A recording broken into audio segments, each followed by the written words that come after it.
Welcome back to Straight Facts on Friday, joined as ever by the brilliant, the wonderful, the majestic Dom Hassam. And with us today, obviously I'm the host, you've got Batman in Don, and you've got Robin here as well in Man Like Staffy. Don't ever disrespect me like that again. Don't ever disrespect me like that again, bro. Don't ever do that. You know, I was about to say something. First of all, big up for having. It's crazy. We probably need a new intro again now. KJ, get to work, baby. We do. Yeah, the cast has changed again. Just saying, big up to Staffy for joining us. Big up to the Terrace audience first and foremost. Make sure you guys are liking. Make sure you guys are subscribing. Get me? This is one of the best shows on YouTube right here. Straight Facts. We're the opponent today in Staffy. Let's hope he doesn't quit after the stream. I'm just saying, So, big up to you, Staffy. I know he will survive the test. I've been like the Undertaker with the Straight Facts thing, but today it's Shawn Michaels, it's Ric Flair across the ring from me. So it's respect across respect. So big up to you guys. And yeah, we're here. And by the way, just quickly, just so you guys don't get offended, I know some people go like, oh, there's not political. Guys, that's the Jordan flag. Wallahi, it's the Jordan flag. Get me? We lost the Asian Cup final. So I'm just showing respect to my country. That is all. But either my way, whole face cannot fit in the thing, basically. But either way, regardless of the flag, if you want to put a flag up, you can put a flag up. If you're offended by a flag, fuck off. That's my opinion. So if that's it is what it is. Hit the like button, people. Make sure you are subscribing to the Football Terrace and you've got bell notifications turned on as well. First talking point of the show today, I want to jump into Luton Town away this weekend for Manchester United. For Sam, can Man United make the top four? Do you think we will make the top four? Or it could be top five for Champions League football because as it stands, there's enough coefficient points. So will Man United make it into the Champions League this season? There is a world in which you both and all the United fan base might find themselves supporting Liverpool at the end of the season in all scenarios, to be honest with you. Your biggest rival, because you might need us to win that Europa League for this whole coefficient thing. I actually had a really good debate with Staffy, and I hear his viewpoints on this whole thing. First of all, I think the problem is the point swing with Spurs. It's not just a point swing. There's one big problem: goal difference. Last I checked, the goal difference was like 15 or 14 or something mad. So when you have that much of a goal difference, like you need to count that as an extra win, basically, in my opinion, because if you're level on points, essentially, they're the ones who get top four. Yes. So I think this is kind of what you need as well. You need multiple wins. I think you're basically requiring a bit of a point swing from Spurs, so Spurs need to bottle it. Footy Judge Mo, please, how are you playing devil's advocate from the comment section? You're the biggest fraud on this planet. Anyway, back to this thing. No days off, bro. No days off. Have a day off being devil's advocate on a Friday as well. Have some shame. Anyway, I think Man United won't get top four, because the point swing is a bit too much unless Spurs go on the biggest bottle job thing, but you can finish fifth. Aston Villa, I called this Aston Villa drop-off. Now, Luton Town this Sunday, there's two things I want to say before I let you both, because you both are United fans. Two things. First of all, I think Luton will win this Sunday. I really do. And it's because I actually, you can ask Staffy right now. I predicted a win for United Villa away. I swear I did. Wallah, you can ask him right now. I don't just predict United losses. But I think with Luton, they really will bounce back. Like, I sense a bounce back. And Luton Town, objectively speaking, have drawn to Liverpool, have given City a game. City were very lucky. Have given Arsenal a game. Arsenal were very lucky. Have given Chelsea a game. Chelsea were very lucky to get points in their own backyard. So it's very difficult for the teams that play at home. The one point of disagreement between me and Staffy is, I think Ratcliffe is going to sack Ten Hag anyway. So Man United fans should want and should aim for their club to get top four regardless. Because Ratcliffe is going to sack Ten Hag, going to get a new guy in anyway. So might as well start your rebuild in the Champions League. That's the only thing that me and him disagree on. So you said it, so I'm going to say it. I swear to God that we are not getting beat by Luton this weekend. It is not happening. We are not getting beat by Luton this weekend. I'll stand up and say it. We are going to put 2 or 3 goals past them. Rasmus Højlund is scoring again. we've not had a great season. There's lots to criticize Man United about, but we're in a winning streak, and it is not Luton. But as entertaining as they are, as hard a place as it has been for people to go and win, I don't think, one, they're going to respect us in the same way they've respected Liverpool's and City's and Arsenal's. I think they're going to open up, and I think we'll take them apart. That's no disrespect to them. We're on a winning run, and we'll do that. And I think we'll win this weekend, and I think we'll make 5th. I don't think we'll come 4th, but I think we'll make 5th and qualify for the Champions League. Villa are going to fall away now. Villa's legs are gone. Villa's legs are gone. They put so much energy into the beginning of the season. I almost feel the game against us was almost that last hurrah. And you saw when they equalized, they had nothing left to go. And that's going to start happening in more and more games. So yeah, we'll beat Luton this weekend. I'm really confident of that, especially the form that Rasmus Højlund is in. He's going to score again. There's no doubt about it. Mainu dictating that midfield. We'll be all right this weekend. By the way, just before you go to Staffy with the coefficient thing, Lazio beating Bayern, I think, is a negative for you guys, if I'm not mistaken, because Italian clubs are the next club with the next country with the whole coefficient thing. So I think Lazio beating Bayern is a negative for you because you need like the Italian teams out as well. I think something like that for the 5th place. But I agree with that. I think you get 5th place. I've agreed with that. I don't understand where the confidence is coming from. Like, I would love to be there. I would love to understand where this confidence is coming from. Let me remind you, this is the there you are. There, say with your accent. There you are. There you are. Hey, here's the thing. Let me remind you, this is the same player that was confident in the summer with all our signings and said we would compete for the league. So this is what I'm saying. Got I wrong, didn't I? Don't condescend to me, Staffy. Don't condescend to me. Don't listen to them. Don't drag me into this. I'm new here. Anything that happened before my debut doesn't belong to me. But listen, I would love to know where Terrace is getting this energy from, because I don't watch this team and I get the same energy. I just think we shithouse wins week after week. Listen, at the end of the day, I'm not gonna sit here and contradict myself. I always say that it's a results business. Results make you get out of trouble. That's just how it is. This is why when we were playing bad and losing, people cared. Now we're playing bad and winning, a lot of people don't care. It's just a simple fact of how football works. But I look at it from a different lens. I look at it in terms of this is not a race, it's a marathon. There's so many games still left, and I'm looking at our competition, and our competition play much more sustainable football than us.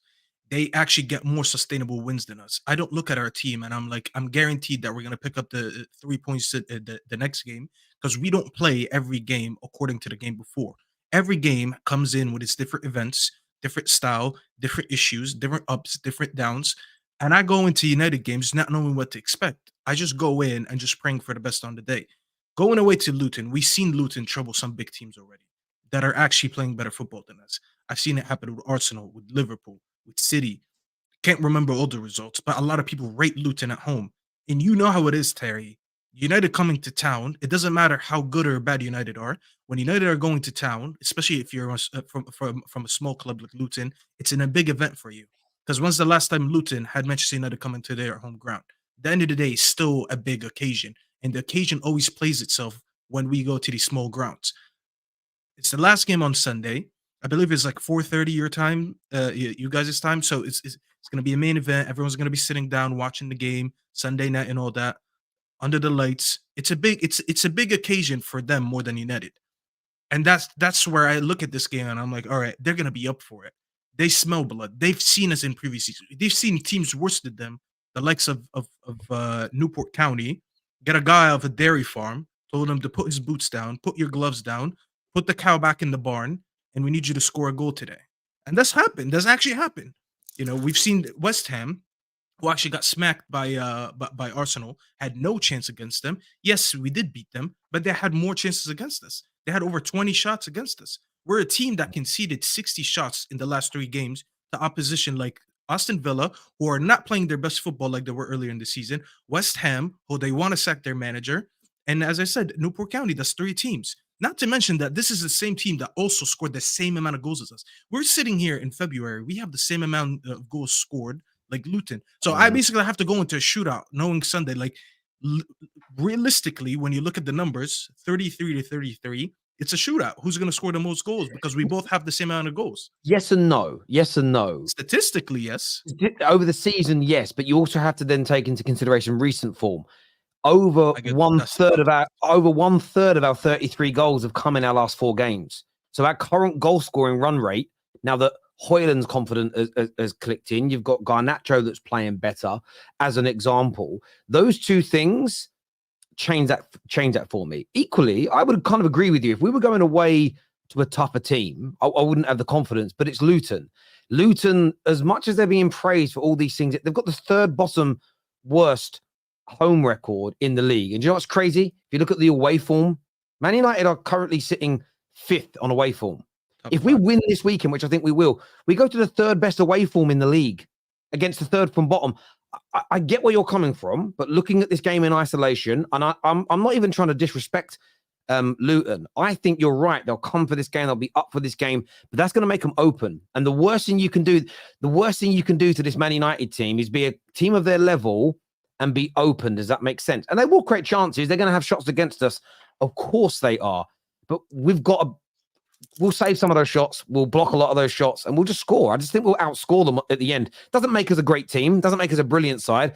I just think we'll outscore Luton on the day and we'll win this week. And I hope I actually think we're going to win. So because me saying all this, I didn't even give you like a prediction or how I see this game going. Okay. I actually do think we're going to win. The reason I brought all this up is because I don't think just because our name is bigger than theirs makes me go into this game confident. Because we're talking about how many goals we scored in the last 3 games. How many did we score? We scored 10, I believe. Because we had 4 against Newport, 4 against Wolves, and actually I forgot to count the Wolves game, but we did score a lot of goals. They have 9 goals in their last 3 games, so they're actually scoring at the same ratio as us. So that's what I'm saying. The difference between us and them, we actually have a much better defense than them. And I know it doesn't get really like noticed because we all like to make fun of Maguire, Onana, and all that, but we actually have some decent defensive stats. Like when you actually compare us to everyone in the top 7, and there's a reason why I'll tell you top 7. Our average of goals conceded belongs there. It looks normal because you look at people around us, they're in the 30s as well. And obviously, the more you go up, the less the goals are conceded. But when you look at the goals scored, everyone from the 1st place to 7th place, so that includes West Ham, have scored over 50 goals. We're the only team sitting in the top 7 with 30 goals. Yeah. So we're 20 goals below the norm around us, which is why I'm back to this. Yeah. We've underperformed our goal scoring. They haven't, which is why I still think on the day we will beat them personally. This here says, would it shock you if Luton get a win? Like, would you be shocked and shit? Again, not as much as I would be if they beat Man City or Liverpool or Arsenal, but I would still be heavily frustrated. Even with United's current predicament and where we find ourselves, we shouldn't be losing home or away to Luton. That is an embarrassment. They drew to Liverpool. They were this close to getting a draw against both City and Arsenal, and we watched it with our own eyes. And I understand that. However, this is my view on teams like Luton. I remember Blackpool, when they were promoted to the Premier League, did very similar. Yeah. When you first come up, sometimes they beat us at Anfield. No, I think these teams come up, and there's been very limited scouting on them. So maybe the first 2 or 3 months of the season, teams are working out how to play against them. By now, pretty much mid to end of February, you should be looking at how they play, what their weaknesses are, and know how to approach them. I think beating them in the second half of the campaign is an easier task than beating them in the beginning when they're a relative unknown. So yeah, look, Man United should be winning this game. And I don't really care if we win it 1-0.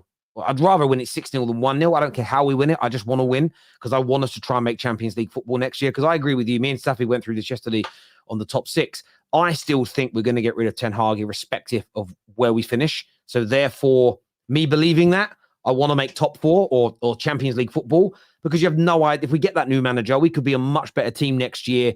And then with I'd rather have a chance. Like us right now. Exactly. Yeah. It's Klopp's first year. And right now, if we were in the Champions League, guys, let's cut the bullshit. Not every time agenda. Talk about the City fans in the chat, get sensitive directly. You know Liverpool would be one of the favorites for the Champions League. You know this. Like, look, it would if Liverpool are in the Champions League as things stand, as currently constructed, it would probably be like Man City, Real Madrid, 3rd Liverpool.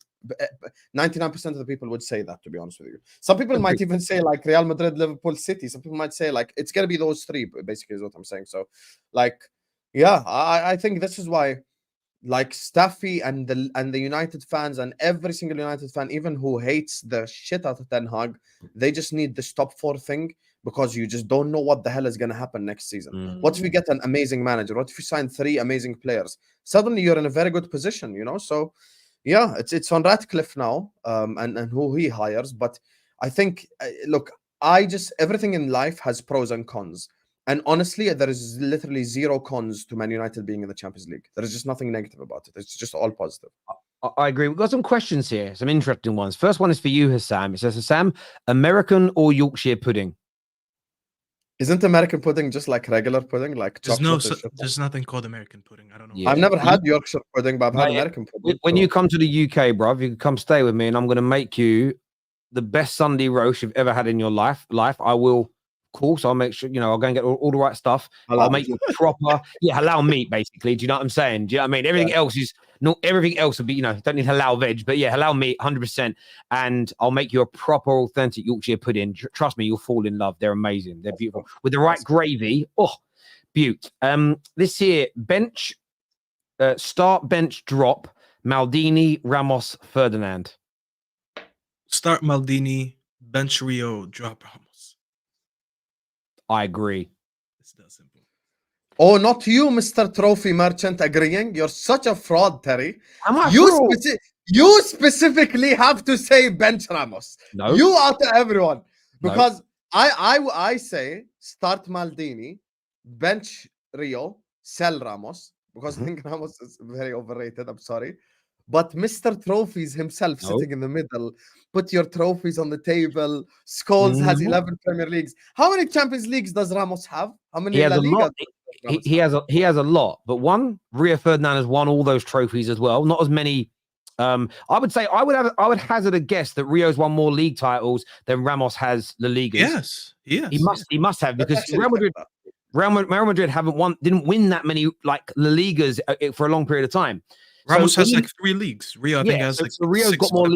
Leo's got more league titles than him, so the trophy element counts there. But my only reason for not picking Ramos, they're all winners, they're all world class. It's the amount of yellow and red cards he picks up. Like, genuinely, that's the only issue I've got with Ramos, is that he's going to miss on average, especially in the Prem, right? Man's going to miss 6 to 9 games a season. So yeah, I ain't having it. No, Rio Maldini is what I would do there. That is who I would go with personally. Ramos has 5 leagues. How many leagues does Ferdinand have? Let's check quickly. Rio's got to have 6. Well, you're counting Ramos's leagues when he was on the bench as a right back. 1, 2, 3, 4, 5, 6. One more league, basically. Yeah, but then you're counting 02, 03. You're counting 06, 07, 07, 08, 08, 09. Yeah, but Rio played integrally in all those teams. So yeah. No, but I think towards the end. But trophy-wise, Rio's got every trophy a professional football player can win. So I'm not going to, the trophy argument don't quite count there, but yeah. Another super chat here says, big up the panel, going to be a top show. Thank you, Halftime Hooks. By the way, Halftime Hooks, I like more than Studio Hooks. I like that. It's a good name. Studio Hooks better. I don't know. He sounded like a producer with Studio Hooks. True, it's true. Which of these foods would you eat, just taste, or give away, or throw away? Terry, beef Wellington versus sausage roll versus cottage pie versus shepherd's pie.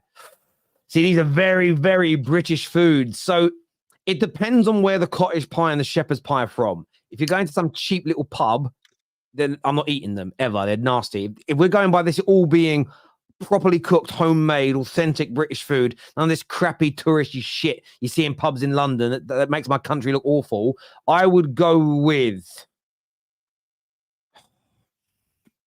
my order would be beef Wellington. I would eat... Just taste would be sausage. Would be shepherd's pie, sausage roll to cottage pie. That would be the order of which I'd go in, because I'm putting the one that doesn't have any meat in it at the end. Personally, that's what I'm doing. Ain't no meat in there, so I'm not having it. But that's the order I would go with. That's a really good one. But yeah, if you're not, cottage pie doesn't have meat in it. No, cottage pie is more vegetable. I think. Oh. Yeah. The only thing I haven't had on that list is beef Wellington. I've never tried. Oh, no, some shepherd's pie does. Cottage pie is a little bit different. I thought cottage pie was sheep and shepherd's pie cottage pie was beef. Yes, I've got that wrong. Yeah. No, you actually are more right than me. No, you are right. I'm thinking the same. Do you know what it is? Wow. Do you know what it is? The only time I'm Jordanian, you guys. I'm Jordanian. This is I'm a fraud. I'm a British fraud. My God. Oh my God. Me now. Do you know what it was? I had a cottage pie not long ago, but it obviously was just a vegetarian version. It was just veg, and I just thought it was crap. So yeah, that's my mistake. But I've never had cottage pie in my life. It's always been shepherd's pie in my house. But we move on before I get kicked out of my own country. Surrender your citizenship now. Quick question for you. Do you think player power prevents Ten Hag from playing his style of football? No. What a load of nonsense. What an actual load of nonsense. Didn't we get Ronaldo because of player power? And has the performances improved after Ronaldo left? Didn't we get rid of Sancho? Did the performance improve since Sancho left? Come on. I swear, these people just want to make any excuse for the manager. I have seen, okay, let's talk about player power. Player power comes from what? Mainly big world-class players, okay? So you need to have some type of status in football to have some type of power in your club, okay? Now, does that prevent, let's say Mbappe as an example, when Mbappe goes on a team, does that mean that they play bad football because he has player power? Did Messi not have his teams playing good football because he has player power?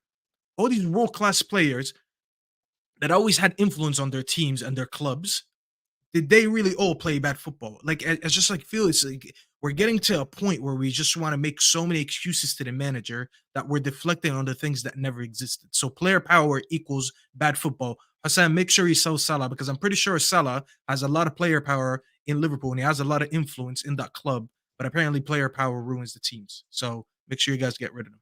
Listen, Ten Hag playing his system and player power are two completely different things, my brother. Big up for the super chat, man, like Campbell, but bro, like that's just such a poor excuse, man. Like Ten Hag could have implemented his style with the best of the best and shit like that, because style of play is not even, bro. Look at Chelsea. Chelsea are in the biggest mess they've been in the last 12 years, and still Poch plays possession football. Like, come on, man. I would throw this in, Oral, because I know you've also put a super chat in. I think it might be tongue in cheek saying Ten Hag in forever. But I look at it this way. If we played the brand of football we expect under Ten Hag, I think more players would respect him, like him, and work harder for him. I actually think it would... Yes. It would help to eradicate player power and disgruntledness in the dressing room if we played a better brand of football, personally. So that is my take. So why can't they play his style? Well, we know why, Oral. He's told us he is not trying to implement it. He's told us that. He has said, I am never going to play that kind of football here. It's on him. Staffy's starting to sound like Lee Gunner. Thank you for the compliment. Lee Gunner is a successful YouTuber. I would aspire to be like Lee Gunner one day and reach almost 100K subs. So big up to Lee Gunner. Thank you for the super chat. Terry really appreciates it. Ten Hag's lack of playing style isn't due to player power, but player profile. He signed those players, though. He signed. No, but that's his thing. Like, I agree with Patrick. It's not even who signed him. He just misidentifies players. He misprofiles players.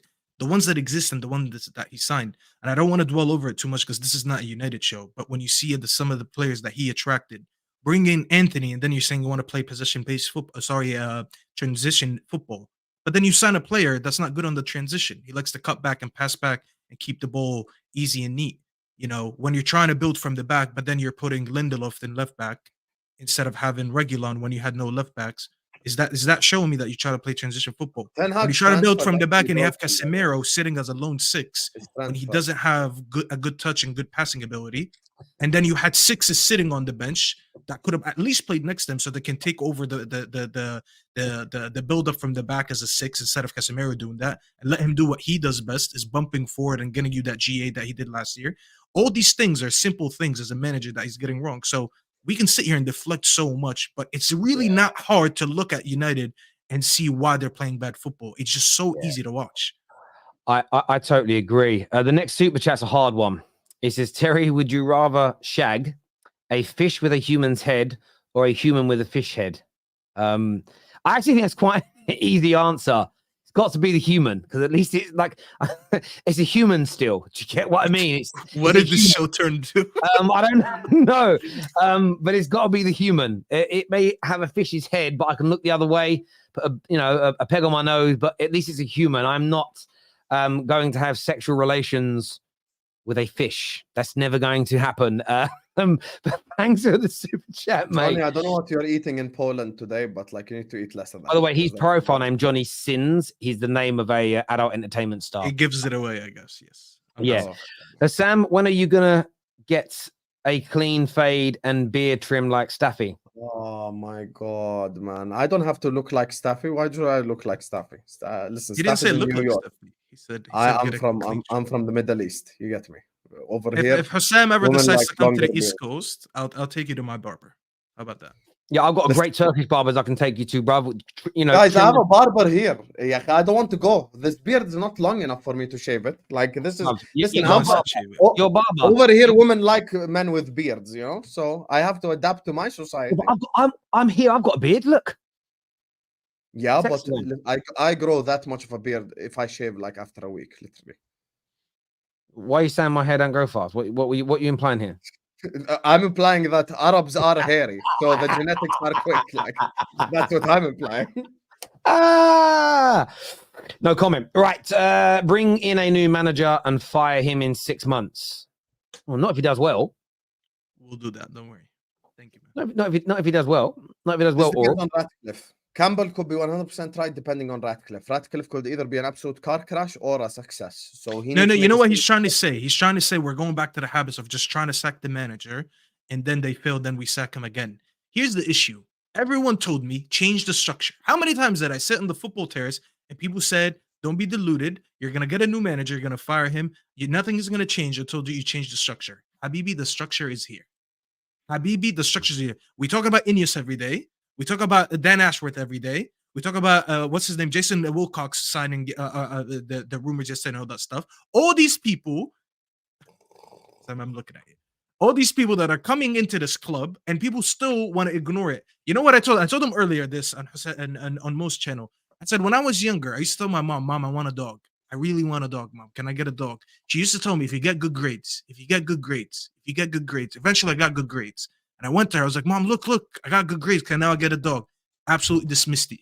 I'm 30 years old and I never got a dog until today. So she lied to me. This is the same thing these people were doing. They're saying, wait for the structure to change. Wait for the structure to change. Hello? The structure changed. Can I now ask for a new manager? No, stuff. You're going back to what has been going on for 5 years. The people that hire the managers the last 5-6 years are not the same people that are hiring the next one. So why can I not start a new with a new manager? I don't get it. I think we now understand your negative disposition. Where you're giving us an insight to your childhood trauma. Your childhood trauma. Let's raise the money, ladies and gentlemen, so we can buy Staffy a dog to cheer him up. Have you got a dog now? I could, but I you know what? I got burnt out to the point that I don't care anymore. Have you got a dog now? No, I don't. No. I've got a dog. I just bought one. Little Rocky, German Shepherd. He's beaut. Lovely. If it moved to a bigger place, you won't like this, but I think dogs get a bigger place. To be honest with you, cats are disgusting. I love cats. I love cats as well. I love cats. I'm a bit of an animal person. 8-star pet, and dog is like F. I get you. Do you know the thing for me is I generally speaking like animals more than people. Like I love animals. I just like damn. Yeah, other than my children, I save my dog over nearly any other person in the world. My kids come first, then my dog. That's kind of how my life works. Love my dog. This game has taken a left turn. This is mad. I remember being a kid. I had a fight once with another kid because he threw something at my cat in the street. Missed my cat. My cat just sort of looked at it and went like that. I went out and beat the kid up in the street. My dad's like, "What are you beating him up for?" Said he threw something at Chucky. Our cat was called Chucky.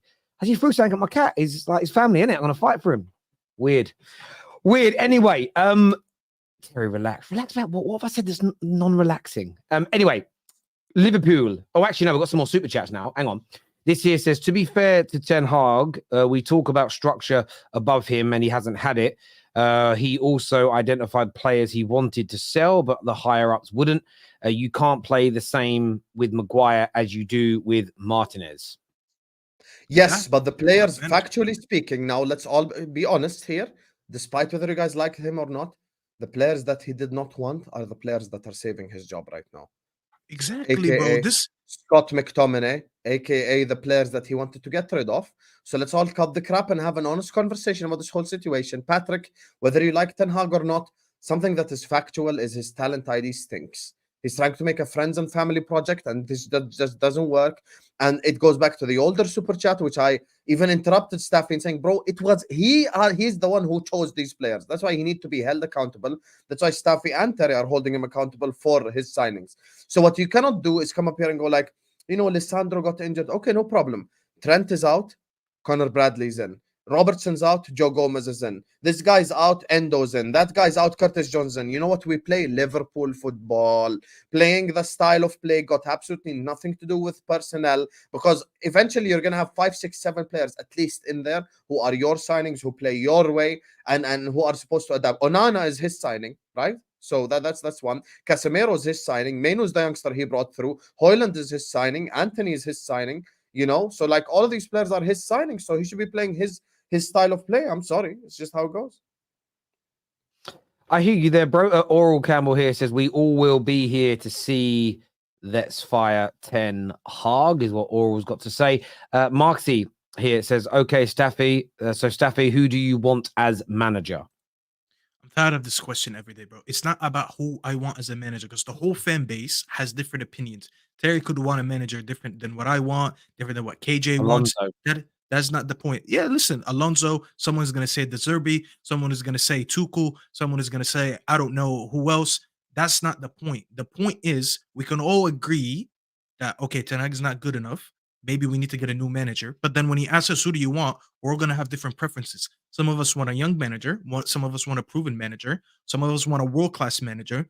I don't know what people want. So what I want is not what I'm trying to influence here as in terms of a manager. What I want is to see that, okay, this football's not good enough. We need a change. Who is this change? I don't know yet. I'm not a professional to tell you who is the best manager out there in Europe. I could do some research and come and give you an opinion based on what I watch, but you want me to lie to you and say I watched 20 managers in the top 5 leagues of Europe. I wanted Simeone, but I knew we were never going to get him. Graham Potter, I don't want Graham Potter, but I understood why we were linked to him. I kind of explained it. Like I actually defended him because I think you guys were being unjust with him, because now even Chelsea fans are going back to saying that he was like better than Poch was. There, I need a minute. Son. Sorry. Yeah, no worries. I just read something on my phone and I was it threw me. It threw me. Your barber must be poor since you don't visit him. I do once a month. That's enough. Speaking of managers, moving on to Liverpool, story that's come out today is that Alonso has picked, or Alonso wants the Liverpool job over the potential vacancy at Bayern Munich. How are you feeling about this deal now? Because you've seen what they did the other day to Bayern Munich. They're flying in their league. Are you excited about the prospect of Alonso, the Liverpool legend, returning? First and foremost, before we talk about the manager, we need to recognize that the manager market, as you should know, this is a United fan, it's not really stacked with talent as things stand. So it's not like there is a plethora of managers to choose from, to be honest with you. It's literally like it's literally like, you know, maybe 5, not even 5, like probably 3, 4, 5 good options max, to be honest with you. I made this argument yesterday and I stick by it. I don't necessarily think going to manage Bayern Munich is the best thing for any manager's CV right now. Let us be honest. Let us be dead serious. If I mention managers who have won the league with Bayern Munich, that's not really, they've had like the best CVs, like the likes of Thomas Tuchel right now, whose reputation is absolutely in the mud. Niko Kovac is another one.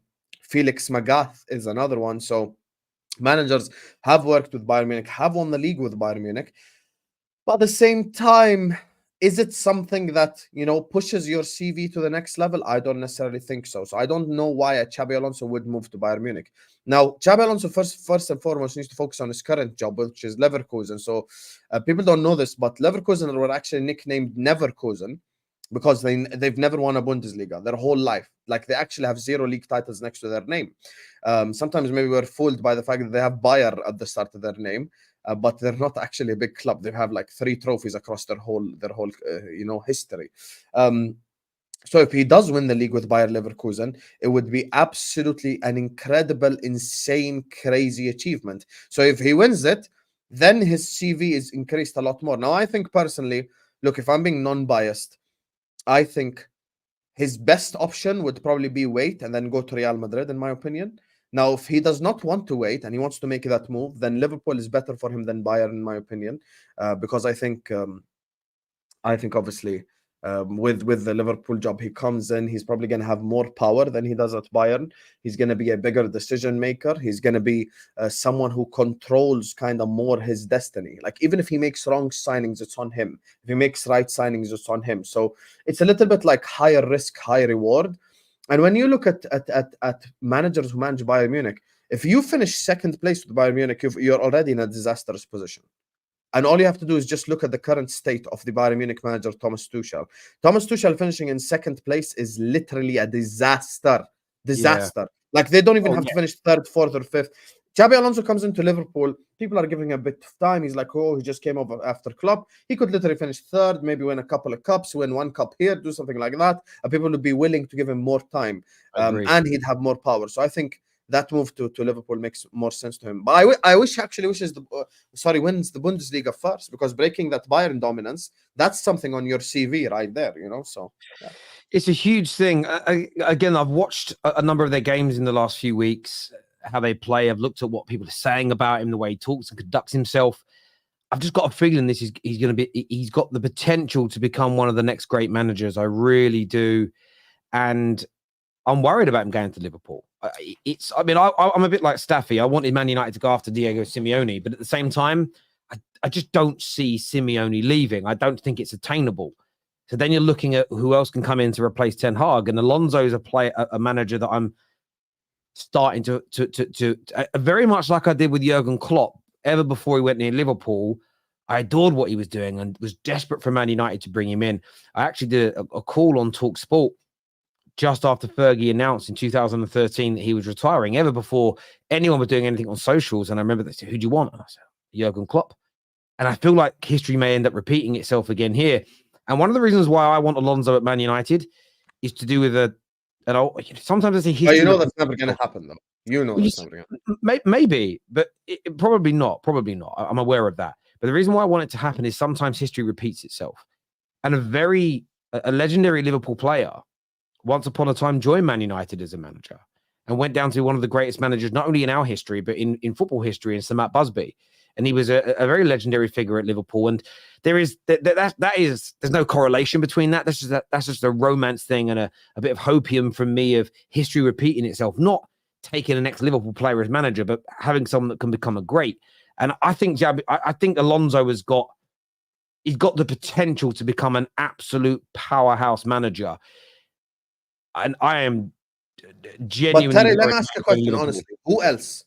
Put yourself in my shoes right now. Jurgen Klopp's leaving, right? Think about it logically. Honestly, right now, who's available? Because if we were doing the show on the Terrace 5 years ago, there was like, oh, Conte's available, Mourinho's available, Zidane is available, this guy's available, that guy's available. There were like a plethora of options to choose from.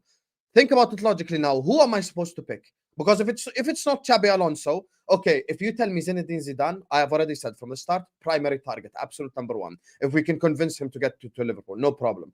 After that, after Zidane, who's there?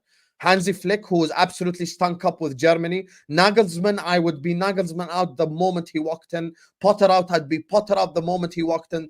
De Zerbi is a hipster who is unproven at the top level. So it's just like, there is no real option. That's why if Alonso wins the league with Bayern Leverkusen, I think secure that shit directly. Well, I think what Alonso does, it makes you look at the other potential candidates differently. So if Alonso was currently sitting fifth in the Bundesliga, but still playing very nice football, you'd probably go him or the Zerbi, because you'd say who else is available that's potentially winning things. Now, look, if between now and the end of the season, everything falls apart for Bayer Leverkusen, maybe at that stage, your mind changes a little bit. But I don't think they are going to fall apart. And if they don't win the league, they're not going to fall behind in a gigantic way. I actually am going to be really intrigued if you play Leverkusen in the Europa League. Because I think they've got a genuine chance of beating you. They're that good right now. They're invincible, no? Well, they're invincible in everything. And this is the thing. This isn't just about a manager doing something that's shocking. If he wins the Bundesliga and remains invincible this season, if he does that, that isn't just, it's a good achievement. It's the beginning of greatness. Pep Guardiola, first club that he managed. How long did it take him to win a treble? A season or two, as an example? The first season. Zidane, comes in. Season, wasn't it? Treble? He won the 6-2 play in the first season. 08-09. When Well, he did couldn't he? have won that in the first season because that would have been European champions. So the following years, when That was his first year. Because we beat Rijkaard team, won the Champions League, and then Pep came the next year, and we played them again Champions League, and they won. So that's greatness. Zidane comes in and wins the Champions League straight away, then goes on to win it 3 times. There is the potential here. I mean, I think they're going to win 3 trophies this year by Leverkusen? I don't know. But if he goes unbeaten this season and wins the Bundesliga, goes on to win the Europa League, which also means you're unbeaten at the end of the day, you could have 2 competitions that you win with invincibility. That's the starting your career in that way as a manager. And by the way, I think to a degree, doing that with Bayer Leverkusen is, you could argue it's a better achievement than some of that greatness with Real Madrid's and Barcelona's, because those Real Madrid and Barcelona teams were sensational. The managers made them even better. But doing it with Bayer Leverkusen, it gives you it's more Jose-esque than it is Zidane or Pep, in the sense of Jose did it. He didn't do it straight away, by the way, but Jose did it with Porto, and they weren't expected to be that good, but they were. That's the vibes this man is giving me. So yeah, I'm genuinely concerned about him coming to Liverpool, because what I want as a Man United fan is Liverpool to bring in a manager that, I mean, it could go wrong with him, but I don't think it will. To bring in a couple of managers back to back where it doesn't quite work and it falls apart, Van Dijk leaves and Trent ends up going somewhere else. And I want there to be turmoil at your club. But I just look at Alonso, him being a Liverpool legend as well.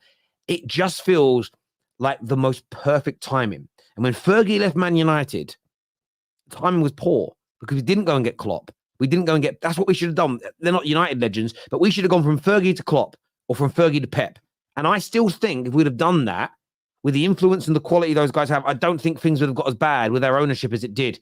But we brought in the wrong managers and the wrong people, and it was just a spiraling effect. And I just think Alonso's gonna kill it at Liverpool. I hate if saying you got it, Pep in instead of Man City, you'd have been winning league titles too, because you spend even more money than them. The thing is with this whole like Xabi Alonso thing as well. There's one thing I will add on top of the points we've been making all stream long about Xabi Alonso.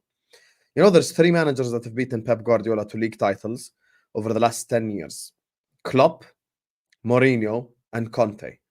None of these 3 are trying to be Pep 2.0. And when I look at Xabi Alonso and the way he plays football, Xabi Alonso is not trying to do this possession football, pass left, pass right 500 times and bore you to death. I've seen interviews of his players talking about the gegenpressing. I've seen interviews of his players talking about the style where essentially they rely on the right wing back and the left wing back for creativity. So Xabi Alonso is bringing his own style to it.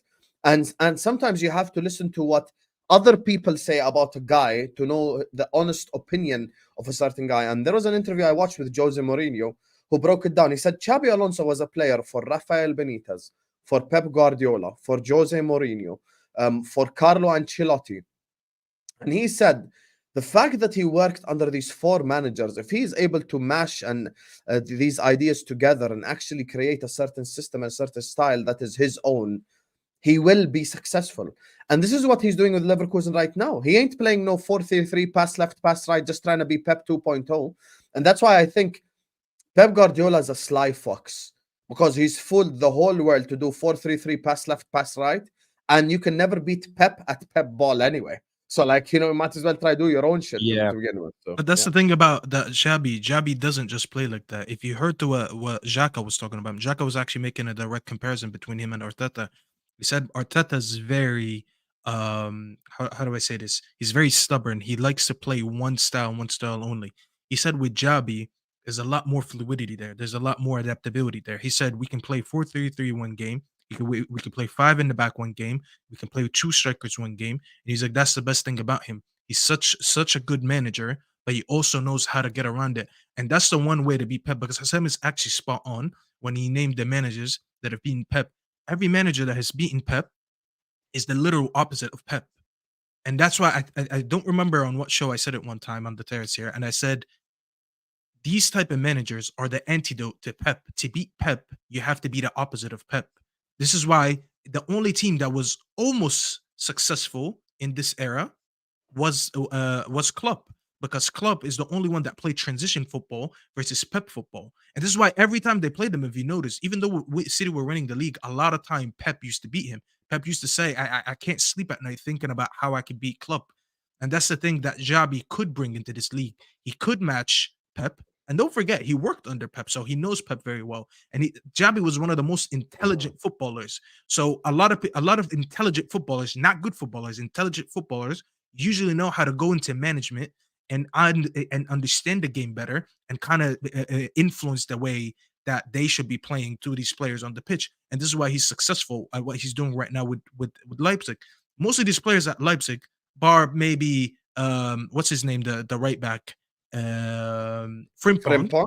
No one really knew a lot of these players going into this season. Now a lot of these players are known, and he's doing that with limited resources. And this is what I respect about him. He comes into the Premier League. He knows the Premier League. That's number one. It would be perfect for Liverpool because he knows Liverpool. He knows the culture, and he will come in at a perfect time for a rebuild.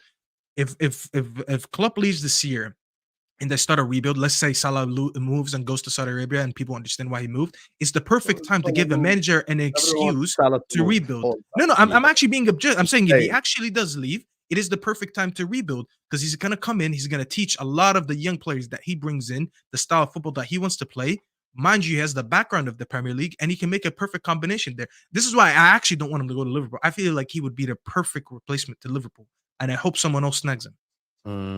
I completely agree with you. And one thing I noticed when I watched the game where they played Bayern, and he played differently against Bayern compared to how he plays most weeks. And I think that unless you have Man City's a little different. All of Pep's teams have been a bit different in the sense of, this isn't a dig at Pep before any Man City fans get emotional about this. He has managed three of the best teams in the world. When he's gone in, they've been very good. But he's always managed three of the best teams, or most powerful teams, or teams with high levels of monopoly. So he's always had the ability to build a team, implement his style, which is amazing, and be the most dominant force. Therefore, rarely having to change how he plays. And the only manager I've really seen have to adapt slightly to has been Klopp in the Premier League in recent years. Most of the time when you're a manager, you're not the out-and-out best by a country mile. So Fergie, we were the best team in England, but stylistically, he knew that we couldn't go to the Emirates or to Highbury and play our brand of football toe-to-toe against their brand of football because it didn't work. So he changed it up, but got the better of him in terms of doing it. So the great thing about Alonso is he's not so stuck in his style that he says, well, we're going to play out a standard way against Bayern Munich today, because they may have lost. Instead, he adapts slightly, makes the adjustments because he knows winning is more important than this weird hipster obsession with not yielding on your principles. It's not yielding on your principles to adapt for a game or two when you have to. So for me, that's why I think he's also a dangerous manager, because he may take over at Liverpool and not have the best squad in the league in terms of individual players to be able to dominate every game home and away. But he has the ability 4 or 5 times a year to adapt his style, but to still be as strong. And that is potent for me. This here from Marco says, this guy doesn't know what he's talking about. Everyone in Germany plays possession football plus playing out from the back. You know, Marco, I remind me of my ex. Let me tell you how. She used to accuse me of something. Poor soul. She used to write me a whole paragraph, and I would respond to the most irrelevant part. We spoke about Xabi Alonso for the last 17 minutes, and the one thing you decided to respond to is the fact playing out from the back. Liverpool Football Club, play out from the back. Manchester City, play out from the back. Does that mean that they have the same style? No, it doesn't. All teams in the whole world are trying to pass out from the back. That does not mean that they play Pep style of football.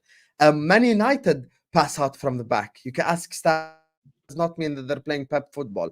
People need to focus on what we're actually saying. We're saying he includes possession in his style, but he has his own style because he plays a 3 at the back. He has fullbacks that are involved in creativity. All of these things matter. We're talking about gegenpressing from the front. We've seen his players talk about it in interviews. Terry just gave you an example.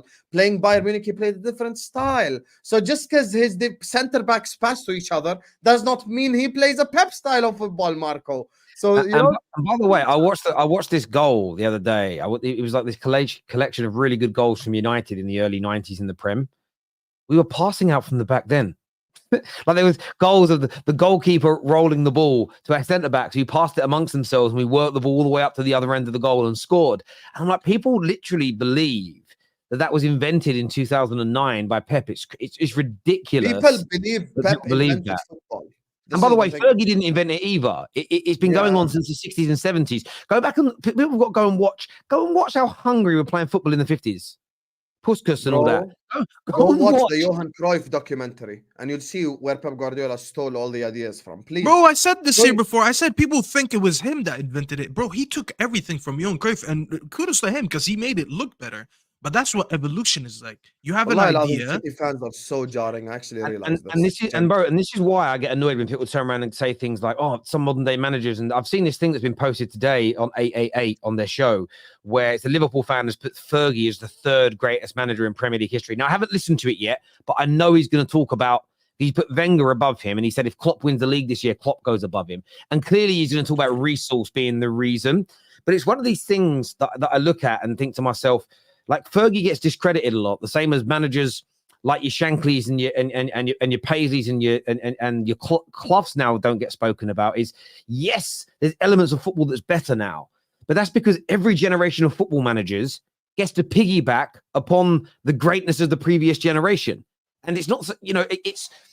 Scientists now discover things that no scientist before could ever have discovered. But that's only because of the. I want to make sure I phrase this in the right way. But the more basic levels of science that have been created over the hundreds of years, without those original findings, the current findings possibly wouldn't be possible. And that's the element of football that gets up my nose. Is that people talk about sports science. Sports science was introduced to England by Sam Allardyce. Sam Allardyce was the first guy. Everyone thought it was nonsense until he kind of brought it into the mix as an example, but he doesn't get any credit for it. But, Fergie gets no credit for getting alcohol predominantly out of the footballing world. But Wenger gets loads of credit for making the diets better. And I just think you really think you were going to get these footballers to eat better food if you hadn't stopped them getting drunk first. And that's not a dig at Wenger. It's just, look, Pep is one of the GOATs. He really is. But this idea that he invented everything that he's doing, and he created it from scratch is a nonsense for me personally. I watched a Johan Cruyff interview from 12 years ago where he literally described the exact way Pep plays football. This is what I'm saying. Like, people always think that their guy created some shit, bro. Pep Guardiola didn't create nothing. Also, Ferguson is number one when it comes to Premier League. That's not bullshit. So he's number one. And I think there's a genuine argument for Wenger over Pep in terms of Premier League, if we want to include context, but it is what it is. If the guy who did that is a Liverpool fan, let me tell you something and break it to you. There's a reason why people can't stay relevant for a long period of time. And Klopp is actually feeling that, which is why he's saying he's leaving because he feels burnt out. He's not even a decade in and he's feeling burnt out. A lot of people discredit how long Fergie was able to stay at United and stay relevant and win leagues throughout the 26 years that he stayed there. People think it's easy because you haven't stepped away from home. I hear a lot of people, these are the same people that need to change the scenery and to go on vacations a couple times a year. It's because you can't stay in the same place for too long. You get burnt out, you get tired, you can't find enough ways to motivate yourself. This guy stayed relevant for 26 years in the same country. He had to build at least 3 successful generations to win the amount of trophies that he did. If it was that easy, then Klopp would have left. Pep would have left Barcelona when he felt burnt out. All these when Mourinho ran him out of the country, say it as Mourinho literally ran him out of the country. He couldn't keep up with his antics. He just couldn't handle Mourinho's press conferences. Yeah, he was upset with that. He couldn't believe it. It's so crazy, and I used to sort of think, I love Fergie to have gone to Real Madrid or other countries and won there and delivered in other. That would be a great thing to have on your CV. But every time I've heard all these other great managers speak about Fergie, they say, I don't know how he did it in the same place. I couldn't stay at the same club more than 4, 5, 6 years because I didn't have the motivation to even try and win anymore. That by itself should be enough. But again, Sir Alex is consistently disrespected by this current generation of football fans. Speaking of the older generation and stuff like that, I'll give you an example right now. You know why you need to respect the greatness regardless of the era? I know Staffy will know this because he watches the sport.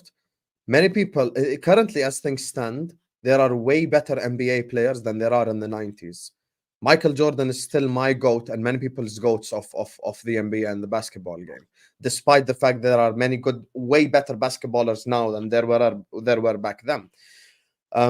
Greatness is greatness and cream eventually rises to the top. This is just how it goes, to be honest with you. So, look, the fact that Ferguson won titles in 3 different decades is just a testament to how he could adapt his game, to be honest with you, to specifically in England as well. Because you need to think about it. At the start, it was more like prototypical English style. Then the Wengers and the Mourinhos came in, even Benitez towards the end of the 2000s decade, and then in the 2010s, you know, And he the brought early in Carlos Queiroz to start recruiting in Spain, yeah, Portugal, yeah, and I was South about to say America more. actually, Carlos Queiroz and what's his name? Not Steve Bruce. What's his name? Steve McLaren. No. Yeah. Steve McLaren. Steve McLaren was his assistant. Yeah. And so, like, he even changed up his assistants and shit like that. So he deserves credit. Look, Fergie was quality. The man you cannot pioneered. discredit 26 years. You can't. No, you can't. Can you tactically explain to me how Arteta copies Pep, except passing sideways because Wenger did that who he played under? How do you guys think Arteta copies Pep? There is literally nothing Arsenal do on the pitch that's not City 2.0. There is honestly, you know why I feel like this is a disingenuous question. Halftime hooks. Think about it. Inverted fullbacks, check. Possession football, check. Focus on passing accuracy and all that shit, check. Not taking that many risks in the final third and trying to essentially pass it into the back of the net, check. Like, honestly, watching Arsenal sometimes is like watching City 2.0, but just with like shitter players. Honestly, I'm not even being disrespectful. I think Arteta has literally is not even implementing his own like sauces, at least, to the system. Like, he didn't, like with Pep, right? He took it from Cruyff, but he adapted it a little bit. I don't even think Arteta has adapted anything Pep done. He's literally just doing Pep 2.0. Last year, they were able to play a lot more direct football, if you remember. That's why they brought in Haaland. You think you bring in Haaland to play possession-based football? No.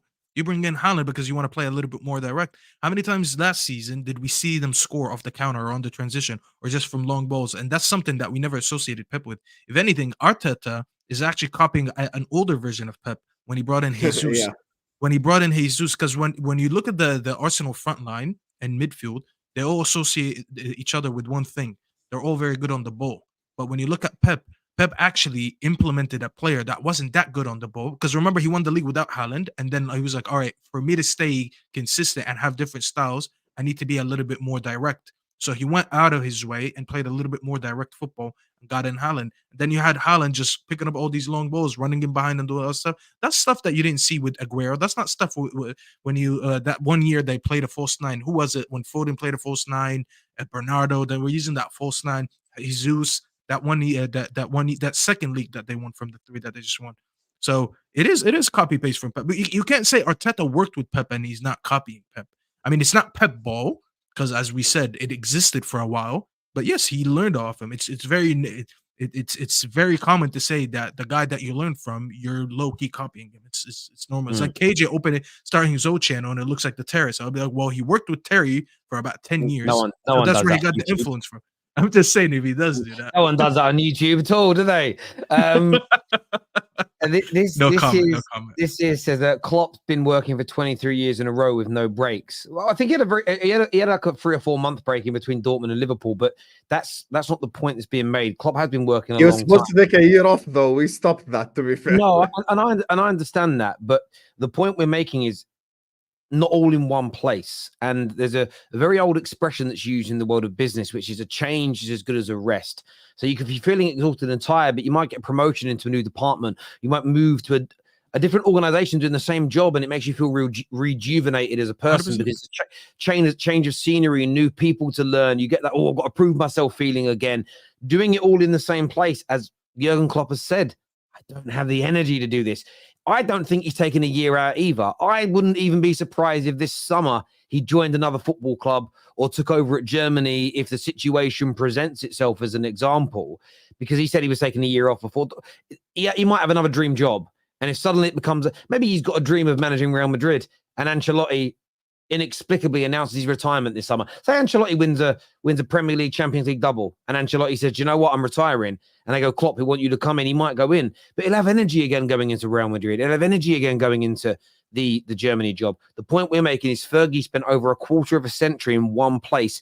That level of mental strength in itself needs to be celebrated because it's unprecedented. It really, really is. Guys, he really said something in his interview where he was talking about like the fact that he left. Usually when you talk about like stuff like that, you say like, I'm not going to manage any other club, blah, blah, blah. There's something that Klopp mentioned that makes me think he already knows where he's going to go next. And that's the Germany national team. The fact that he said club or a country. I'm not going to go to a club or a country. Think about it. Why did he even mention the country thing? I think the Germany job has his name written all over it, to be honest with you. 100%. And I wouldn't mind him taking over England, if I'm being honest with you. Personally, I wouldn't. I know he's a German, and that might not go down much better than Southgate. Let's be real. Of course he is. Guys, Pep told us his style came from Cruyff in many interviews. No, we know that. But that's why we're saying when people say that Pep invented things, it has to be pushed back against because Pep wouldn't agree with them either. Is KDB an all-time great midfielder? Absolutely not, because he doesn't touch Zidane, Iniesta, Xavi, Busquets. It's like asking, is Curry an all-time NBA guy? You just named an all-NBA guy. All-time NBA guy. That's such a bad example. Greatest point guard of all time after Magic. So have some shame. Clear. You're either a Cavs fan or a LeBron James fan. 100%. He's a City fan. He's a City fan though, which is crazy. In terms of the NBA, but KDB is not an all-time midfielder. I agree with you. He's an all-time Premier League midfielder, just not a general midfielder. Again, I mean, why can't he sit in a conversation with Busquets, Iniesta, Xavi? What hasn't KDB done to put him in those conversations? I think Zidane, Iniesta, and Xavi. Actually, to be fair, we have to add Modric, in my opinion. Alongside Modric, these four, I think they're in a league of their own and cannot be compared, in my opinion. I think these four are just like they're like the A-star category of midfield. Yeah, Paul Scholes is in that category as well. And do you want to know why I'm telling you that? Do you want to know why I'm telling you that? Every single one of those midfielders you've mentioned would put him in that category with them. So I'm taking it. Here we go. If I listen, all you have to do, Terry, is just Google. All you have to do is just Google Steven Gerrard quotes, and you'll see what they said. Zidane said he's better than Messi and Ronaldo. I'll make you a deal. Steven Gerrard can come along with us. He can just carry the bags. That's what we can do. He can carry the medal. He can carry everybody's medals. Is what he can do. Speaking of carry, Scholes could never carry a team, so he said it himself. He literally retired, came back, and won us a league. Here we go. See, this is the Man United bias. Carry the team. Carry the team. You know what? For sure, that's called straight facts. You waffle straight bullshit all the time. Maybe we need to redo the name. You've agreed with me for the last hour. So if I'm a bullshitter, you're a bullshitter too. Hold that. Oh, because I agreed with some good opinions, and now that you're waffling, I can't call you up. Thank you very much. You're moving like Ten Hag inners because I have to back him because I backed him last year. I can't use new evidence. I don't give evidence. For the last hour, you've agreed with every word I've said. So if I'm a bullshitter, so I can't use the new evidence. Okay. It's not straight falafel at this point. Straight falafel at this point. Straight shawarma. The zombie here says, I never knew Bayer Leverkusen never won the Bundesliga. Wow. Yeah, they barely won anything in their career. I think they've won I think they've won 2 or 3 trophies in their club's history. Yes. Sorry to bring it back to United. Agree with Hussam, but saying the whole situation with United has been mismanaged. All the down. Change of manager will only be effective if a change in the squad too. Well, the squad will change. The squad changes every year. There'll always a squad changes every year, irrespective of the managers. Typically speaking, clubs will sell 3 or 4, buy 3 or 4 every single year. So that will definitely change at the same time. You can't change the squad before changing the manager, unless you want to have another Chelsea situation. Chelsea bought a whole squad before they knew who the manager was, and look at them now. So let's not do this. That's what I'm saying. Everyone wants to protect this manager at all costs. You get a manager, they agree how they want to play, how they move in the future, and then based on that, they start recruiting players. You're not going to start recruiting players when you don't know who the manager is. On straight facts, change Staffy's opinions about Chelsea. Just saying. You didn't change it, bro. I watched the games. What are you talking about? Gary, I was there on the match reaction, remember? Shall I send the link to Jacob right now? Or Ziad right now? Or Saad right now? Or Mo right now? And they would publicly say who changed your opinion on Chelsea. Terry, what did I say on the match reaction of Chelsea last week? Don't lie publicly. Give me credit. Terry was here. Terry will tell you. Terry, who hopped on the match reaction for Chelsea last week? They won 3-1. And what did I say when I came on? I don't remember. Remind me. Remember I came on and I said Chelsea's the most confusing team. I feel like every yes, week. yes, you did. You did. I said I feel like every week I think I got it right, but then they show me something different, and then I changed my opinion again. So Chelsea's the only team that's got me flip flopping because I actually don't know what is right and what is wrong. He did say that. Yeah, I remember that. I didn't remember it. Yeah, but he definitely said that. I remember now. That doesn't debunk my point, but okay. What did he say? He just said Terry's a prick in Arabic. No, I know he didn't say that. I know he didn't say that.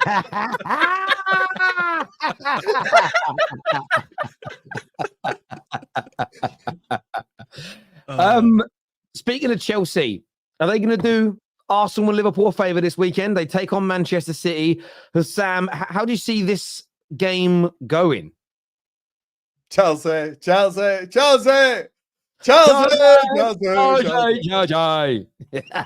the shittest song in football history, I'll be honest with you. It's so fucking boring as well. They just chant that shit for 90 minutes. Chelsea are getting something at the Etihad. They are. I called it before the Palace game. Terry called me crazy, and it ended up being a 2-2 draw, exactly what I predicted. Listen, what does Pochettino have in his DNA? Tottenham Hotspur. What is Tottenham Hotspur? City's bogey team. It's just so written in the stars. The former Spurs manager, current Chelsea manager, helps Arsenal climb above City in the table and helps Liverpool get me go ahead if we beat Brentford, inshallah. I'll be honest with you. I think Chelsea are going to get something. I think it's going to be could be a high scoring draw or just a low scoring draw. The one thing I'll say is, and I'm being okay, like there's no need for me to, I'm not even being shameless or anything. There are two performances against City this season where they got absolutely destroyed. And that's Aston Villa away, where Aston Villa just hammered them. And the second game was Stamford Bridge. Chelsea did not only get a draw, Chelsea were the much better team. Like Chelsea were by far the much better team. Now, if Pochettino can tactically try to play the same way he done at the Bridge, which is press from the front, try to steal the ball from their defenders, and actually not get intimidated, because Rodri played in that game. People don't know that. Rodri played in the Stamford Bridge game. So it's not like, oh my God, Rodri didn't play. Let me cry and wank in these fucking sensitive ass City fans. Rodri played in that game and they ended up getting a draw. The one thing that Chelsea just cannot afford in this game is one thing: lack of clinicalness. Chelsea Football Club, if you get a chance away at the Etihad, you need to bury said chance and you need to put the ball in the back of the net. Simple as. What Chelsea cannot do is go away to the Etihad and not take their chances. One thing I'll say about City is they're not as invincible as people make out, by the way.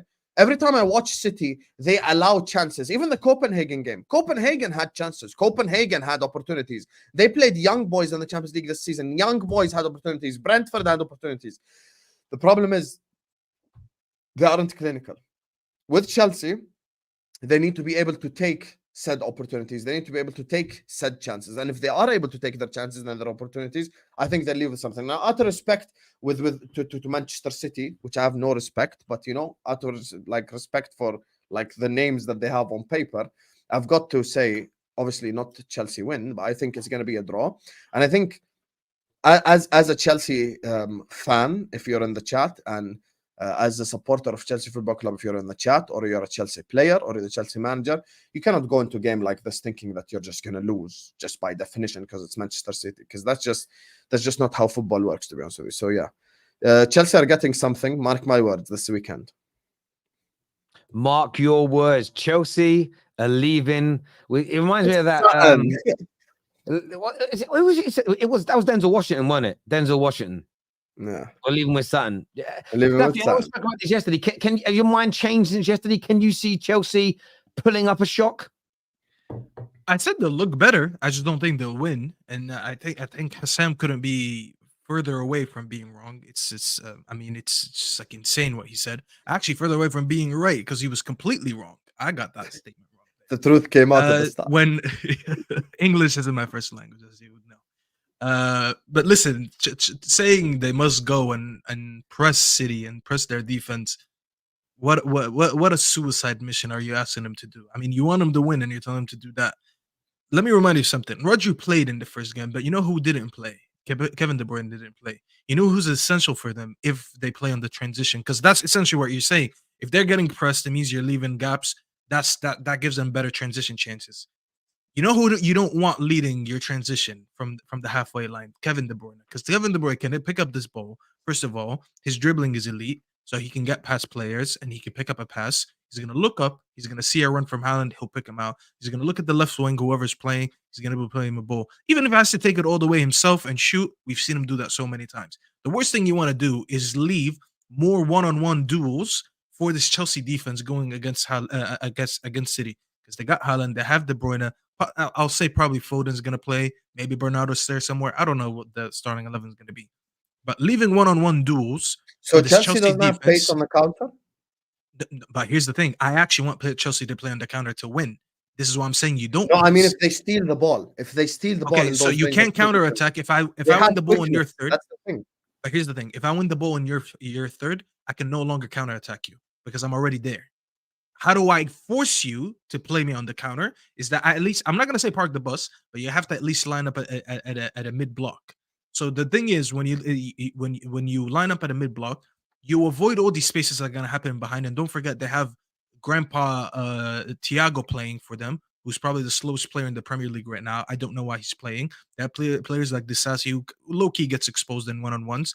I don't know who's going to play at right back for them. Disasi is slow as hell. If they have Chilwell playing, Chilwell's not the best one-on-one defender. So the one thing you want to do, you want to avoid them being in so many one-on-ones. We've seen it as an example. When Salah goes one-on-one with Zinchenko, it's over. But when Zinchenko has someone with him, then you get better chances. That's the last thing you want to do this Chelsea team. If Chelsea, in my opinion, set up in a mid-block, and they're able to win the ball in that area and then hit them on the transition, that is better for them. This Chelsea team is more suited to play quick football because when you give them time on the ball, we've seen them against Palace. You give them 80% possession in the first half, and they did fuck all with it because they have no patterns of play, and their players are not good enough to make their own decisions. Not all of them, but most of them are not good to make their decisions at the time. That's why they play very slow. When you're forced to make your own decision with no patterns and the manager doesn't tell you what to do, you end up playing slow football unless you're an elite player.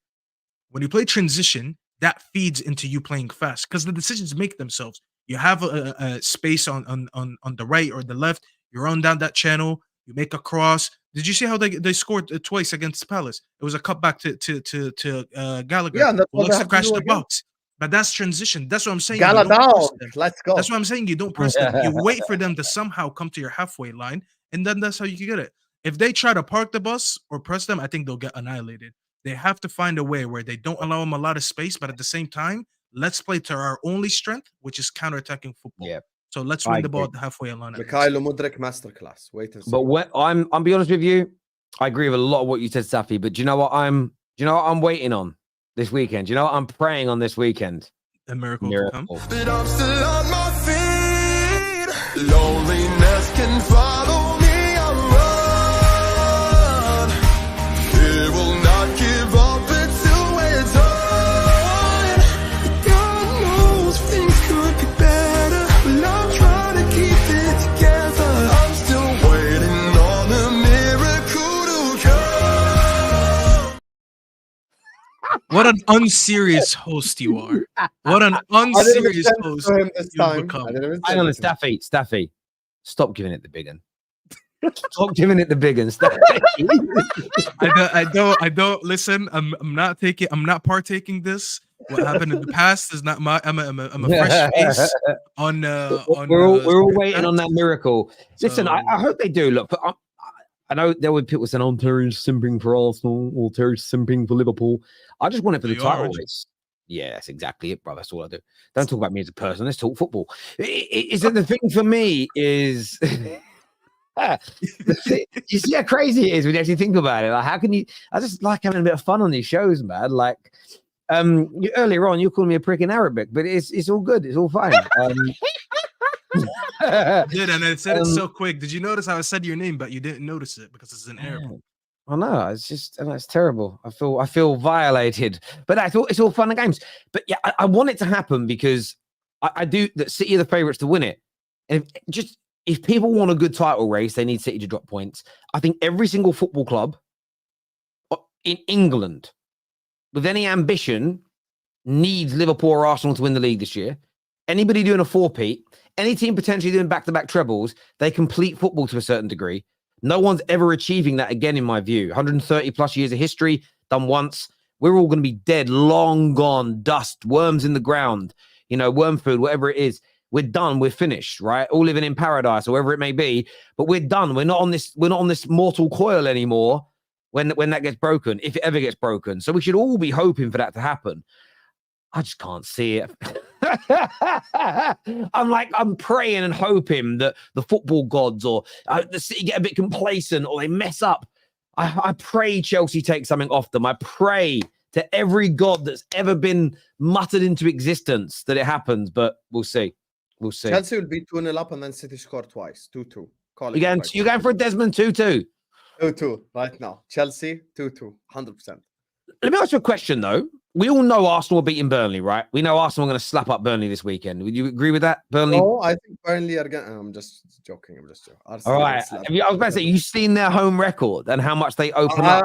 I actually predicted Arsenal to win 4-0. I think Burnley is the absolute worst club to play Arsenal. Burnley's team spreads like peanut butter. There's going to be so much spaces, so many holes. It's going to be very, very easy. Let's say City do drop points. Let's live in the world of City dropping points.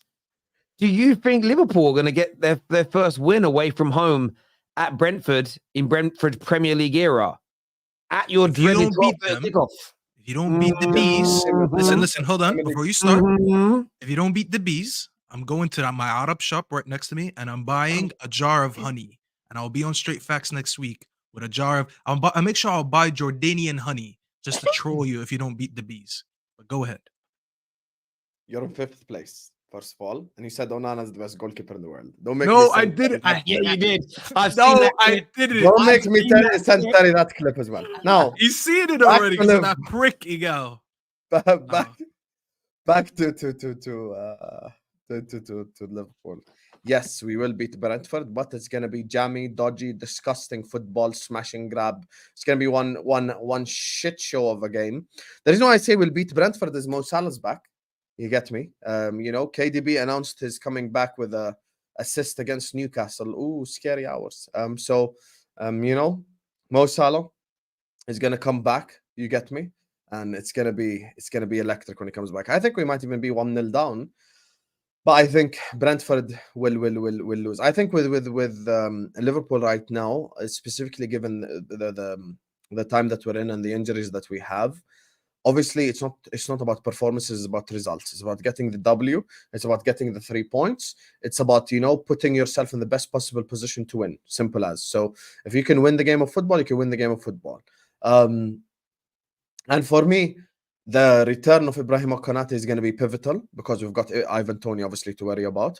Endo, look, I'm not his biggest fan, but the fact that he's back helps us with the physicality, with the aggression in midfield, with the bite that you need.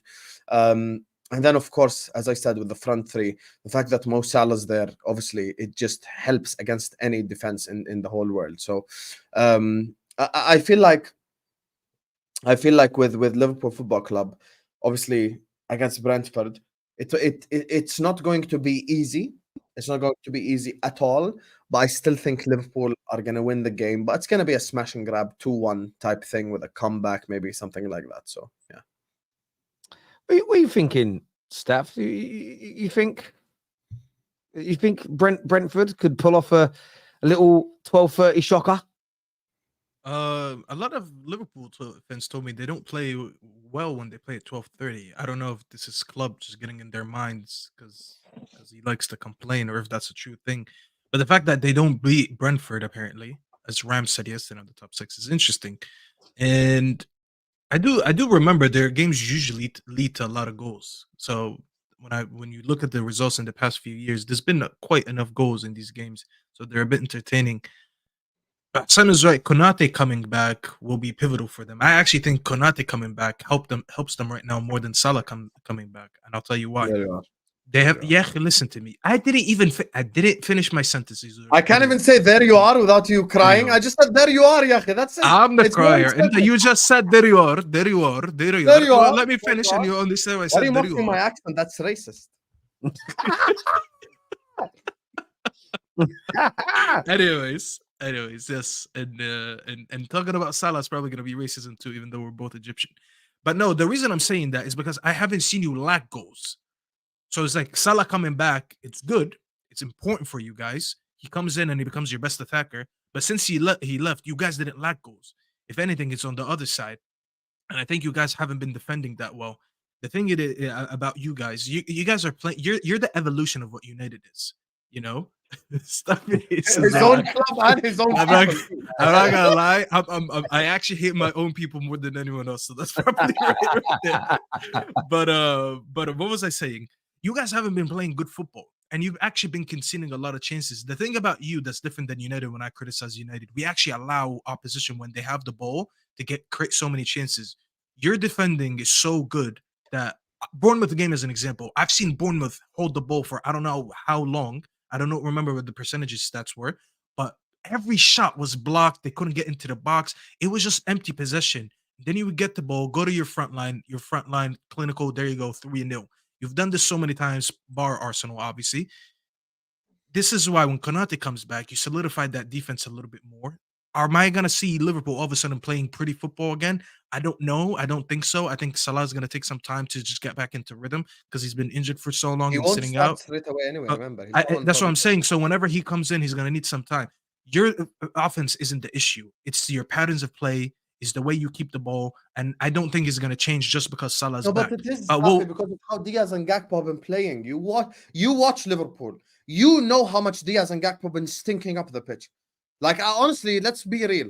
This is why we need Mo Salah, bro. Like, we honestly need him. No, I If didn't Mo say you Salah is don't out need till him. the end of the year, right now, Mo Salah is out till the end of the year, we don't win anything. I promise you. We actually... Yeah, like, Habibi, you Carabao can Cup still have final, Salah we not win anything. That's the point that I'm trying to make.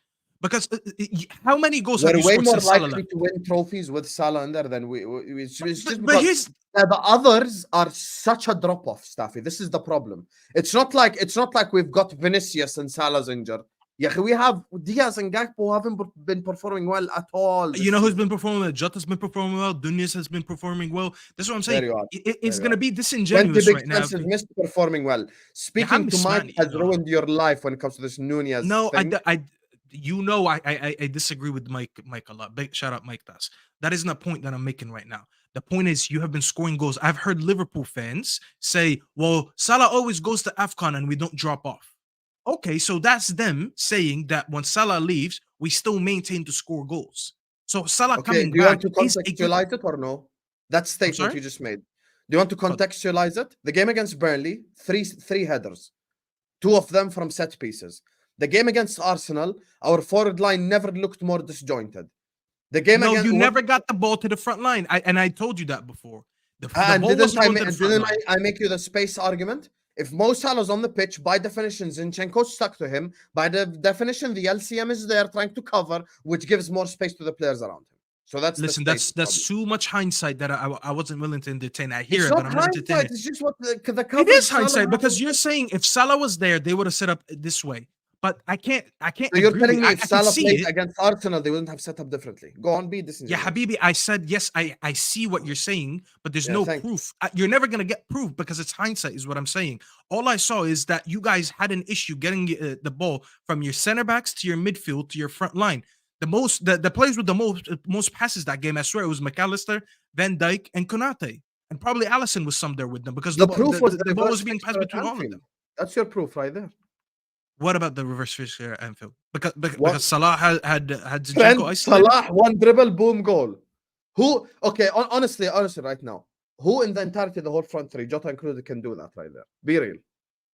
None of them. What? Go 1-on-1 with Zinchenko? No. Control the ball like he did, dribble past Zinchenko and finish it from that tight angle. Yeah, Habibi, you're still not understanding my point. I agree with you. Salah is a better player than all of them. Of Konate's importance, because I will double down now and I will show you that I hear where it's coming from. If Konate is out there in the season, we also don't win the league. Completely agreed. 100%. However, Salah's importance to this team, there's only one guy that matches it. Alisson. That's it. Those are the two most important players for this team. Because had Diaz been playing like he's supposed to, or Gakpo been playing like he's supposed to, or Nunez doesn't have 20 big chances missed, your point makes sense. But because I have basically one A-star player, one A player, and 3 B's or C pluses or C's. That's what makes Salah so important. You get it? That's what I disagree with it, and this is not to dismiss Salah, because I know how important it is to you guys. But when you're scoring goals across your whole front line with Salah's absence, that is actually facts to say that you could win without him. If Alisson goes, I remember Alisson got injured right before the United game for a couple games, and Kelleher made a chance, and everyone was panicking. They were like, "We're gonna need him before we go to United, because if we have Kelleher, we're not gonna win." The drop off from Alisson to Kelleher is major, and it's massive between compared to anything between Salah and anyone in your front line. If Salah's out for me, I'd rather have Jota, I'd rather have Diaz, I'd rather have Nunez, I'd rather have Gakpo, than to have Alisson out and putting a goalkeeper in there. He's literally essential. Alisson is probably your most important Using player your because logic, we won all the games with Kelleher. Using your logic. Yeah, but okay. Last game Kelleher played against Burnley, we won 3-1. I hear you. You won these games. Why? Back to my point again, because you were outscoring the opponent, which is back to my point. You don't have an issue with scoring as much as you have an issue with defending. So you moved the goalpost 3 times in the same conversation. Move it. I just explained the same logic. This comment here says VVD, Diaz, Jota, Robertson, McAllister, Alisson, all more important than Salah. No, Yes, that's bullshit. and my See, that's mom bullshit. and my dad and Staffy, everyone is more important to Liverpool than Salah. Mo Salah is the most disrespected Hey, don't superstar associate in me with football that, history. And if you're a Liverpool fan, Redshift, you don't deserve him. You deserve Harvey Elliott on the right wing, so you can stick pins in your eyeballs when watching that shit right there. And you know what it is with this Mo Salah disrespect? This is typical of Staffy right here, because he don't like Salah. I didn't disrespect him. Oh my god, the Now let me land on Mo Salah. Mo Salah did not play for a month. He has the second most assists in the league, the second most goals in the league, the most big chances created in the league. This is the guy that has not played Premier League football for a month. If you cannot recognize the impact of Mo Salah on this team, then you haven't been watching Liverpool for the last month. Even the goals that we have been scoring have been off set pieces, have been off mistakes. Mo Salah is the guy that makes these others around him look good. People don't understand this. Nunez looks good when he plays next to Salah. Jota looks 100 times better when he plays next to Mo. The same with the other two, Dumb and Dumber, that's left. People don't understand. When watching Liverpool Football Club, Luis Diaz has been by far our worst forward this season. Gakpo has been our second worst forward this season. Staffy has not understood my argument. When I'm looking at the importance of said player, I need to look at who's replacing said player in said team. So when Mo Salah's out, Diaz or Gakpo, both of them stink. So by definition, there's a heightened level of importance there. Alisson to Kelleher, heightened level of importance. I'm keeping the same energy. So for me, the two most important players in the team are Alisson and Mo Salah. These are the two players here that are absolutely important beyond measure for me. And I agree with Konate's importance, because what's the statement I made to your statement? You said Konate is very important. And I said, if we don't have Konate, we don't win the league. So I'm agreeing with that point. What I'm not agreeing with is like, oh, I would much rather want Konate than want Salah. Of course not. Because these players have not been there, done that. All three of them have not been there. No one is going to say that. No one is going to say that. In a tighter race, by the way, to begin with. I need to ask a question here, serious question, Staffy. What is your beef with Egyptian people?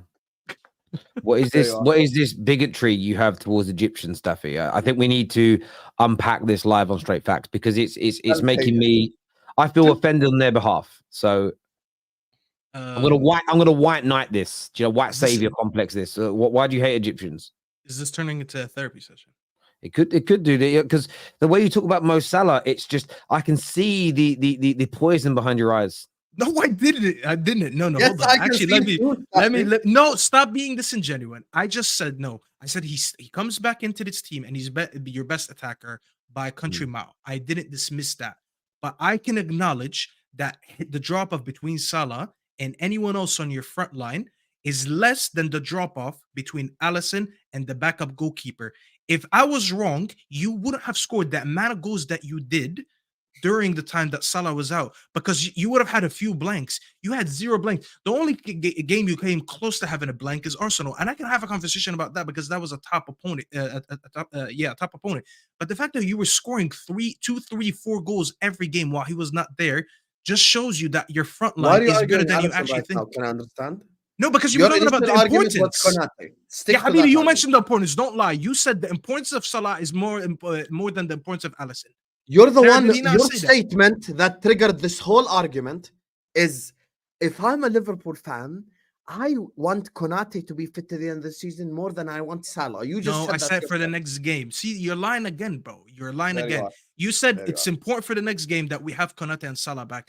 I agreed that the importance of Konate at this moment going into next game is more important than having Salah. The reason I said that is because at the moment you're scoring goals. So it means Salah coming back is welcomed. Yes, I want quality, but we don't have an issue scoring goals. We might have an issue on the other side because now I have to go against Tony. I have to go You're against talking about Swissa. just Brentford?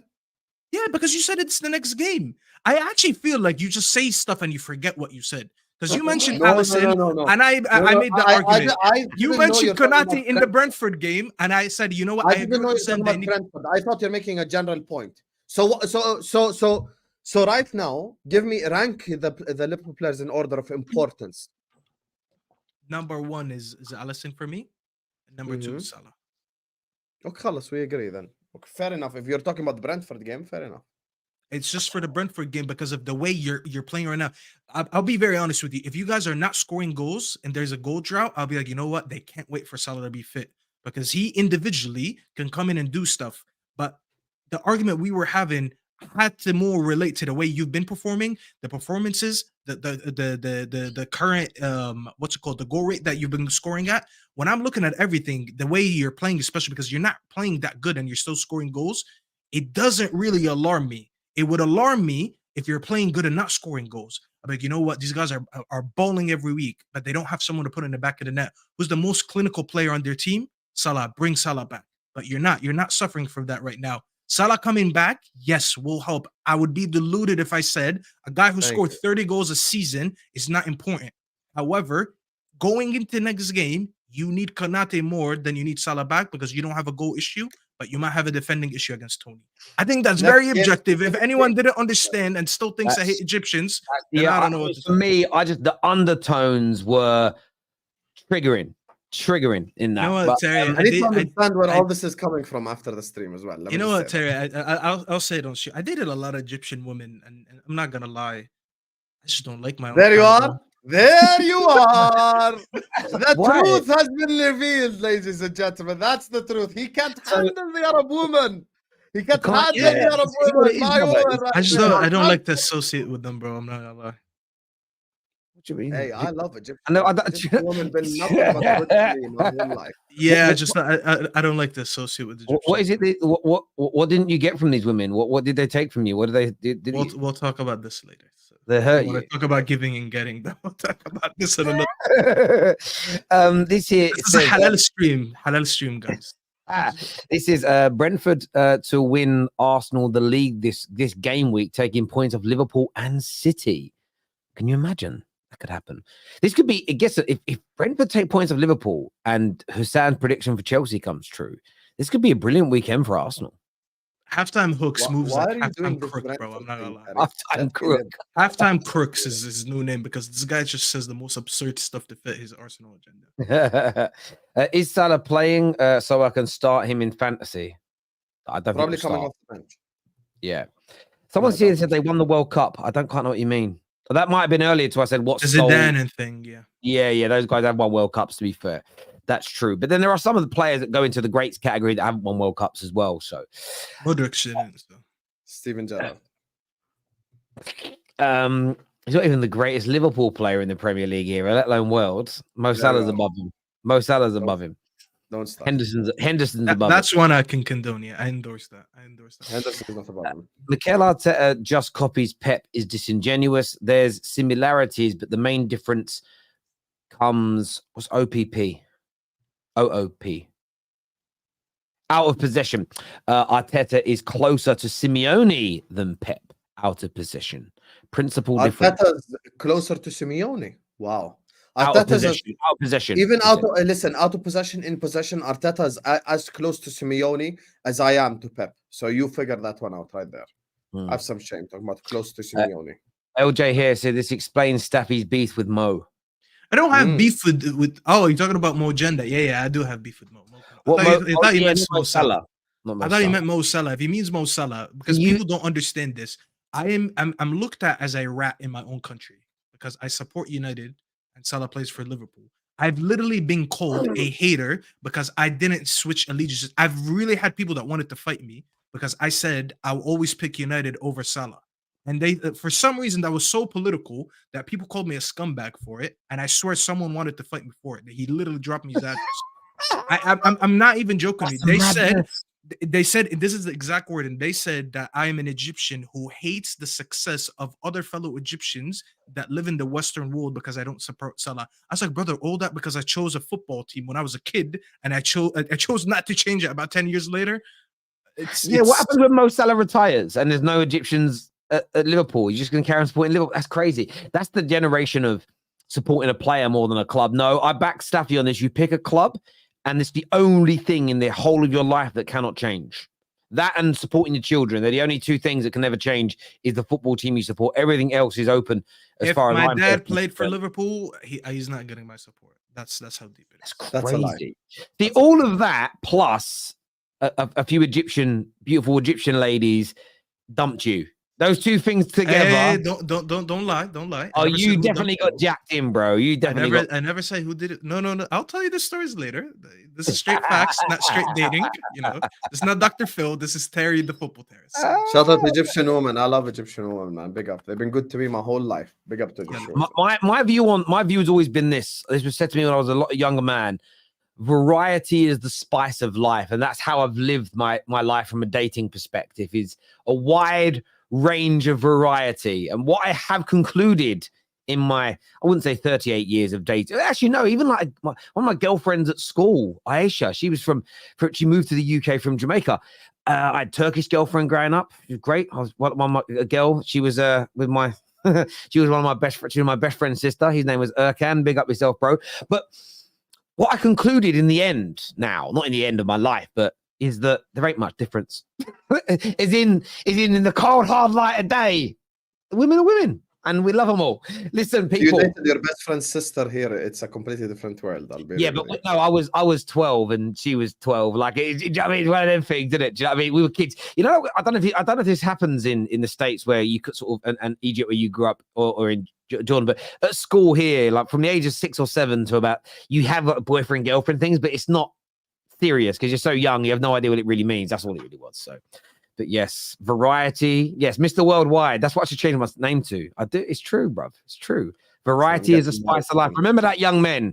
Don't get yourself tied down too young. Experience the world and all the wonders that it can bring. There's some beautiful things around this world. This here says Sav's defensive, the Sam's objective. Big it. Love it. Big up. Look, thank you for ignoring me, and I've been here for an hour and a half, but thank you.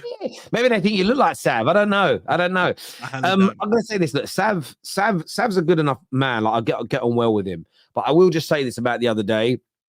No beef intended whatsoever. But I think he's better off just doing shows by himself on his own channel, because like today we've ripped into each other. We've had a laugh and a joke. We've dug at each other. It's never meant in a horrible way. These shows are meant to be a little bit of fun. And if I make a prediction today about beating Luton, and then next week we're on the show and we've been beat, Sam's probably going to bring it up. I'm not going to sit here and go, why am I speaking about this again? It's boring. That's what these podcasts are. People tune in every week to hear what we've got to say about current things, but also to rip into us or say well done for previous things we've said. It's the nature of the beast. But yeah, look, big up Sav. I hope he's doing well. I really, really do. Terry, okay, I'm not going to read that out because it's not true. I agree. Try the spices of the world 100%. Exactly. Not just salt and pepper. I'm just putting it out there, people. not just salt and pepper. Although salt and pepper is nice. I had some salt and pepper chips the other day, or fries. You two would probably refer to them as. It was nice. That was nice. There we go. Alisson's got a hamstring injury. Has he? Says who? This message. We just spoke about this. Yalla, look at his face. Let me just. I thought he wasn't that important. Okay. Can you look on your? Can you Twitter. look on your Twitter? Yeah, I'll put on Twitter now. Is he really? I know that you've had a couple of injuries this week, Alison. Is it? Yeah, Alisson hamstring. Let's have a little look. Oh, exclusive from Anything Liverpool. Alisson Becker is out with a hamstring injury. Can you play the miracle clip? That's just been played now by. They've got 275,000 subscribers. They've just posted it.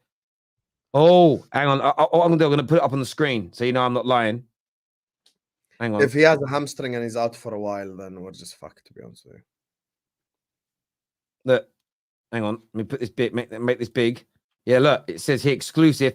Alisson Becker out with a hamstring, but I don't know who these people are. Like, I mean, they have got a big account, as you can see, but that doesn't necessarily mean it's credible. But that's the only account so far. But I don't know who posted that first. Where did this guy get it from? And this year from Anfield saying this rumor that is out.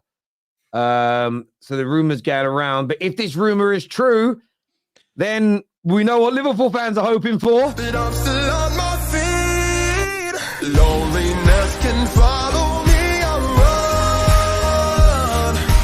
It will not give up until it's on. God knows things could be better, but I'm trying to keep it together. I'm still waiting on a miracle to come. So yeah, you're waiting on the miracle now. So unserious. Yeah, see what happens when you speak bullshit into existence. Yalla, go back on your channel right now and explain to everyone how Alisson is not important going into next game. Yalla, please justify this. When did I say that? When did I say that? You said Alisson is the most important. I said yes. Don't be a fraud. No, you said Salah is the most important. Why are you lying again? Bro, I don't know how many people are watching the Go back and watch the VAR. I asked you. You said Salah. I asked you who you think is the most important. You said Alisson, and the number 2 Salah. I said I agree. The comments. Remember, bro, you can lie to me, but you can never lie to the comments. They all watch. Yeah, I said both of them are the same level. Salah is more important. He's even more important than Alisson, and they can go back and get the VAR. Out to the end of the year. Listen, it's gonna be bye Premier League. It's gonna be a cup treble thing for us this season. So yeah, I mean, I don't know who this account is, and I mean, by the way, they've said this is exclusive news as well, so they're breaking it. If they get this wrong, that account is finished, because Liverpool fans are so unforgiving. If you've made this up and they put you under stress, like I don't know why they've got this before Ornstein or Fabrizio, but we'll see. We will see. Some more super chats here. Thank you very much, halftime hooks. He says, could this be what we saw happen with Saliba? It could be. What if you support United and get offered a contract to play for Liverpool? You won't support Liverpool, like Jamie switched from Everton to Liverpool? Bro, listen, I hate everything. For Man United, if they offered me $1 million a week, I hate everything that has to do with Liverpool. People don't understand. Because let me explain to you guys. As someone who didn't live in England, I lived in Egypt when I chose to support United. The way we choose teams to support is different. We don't inherit teams.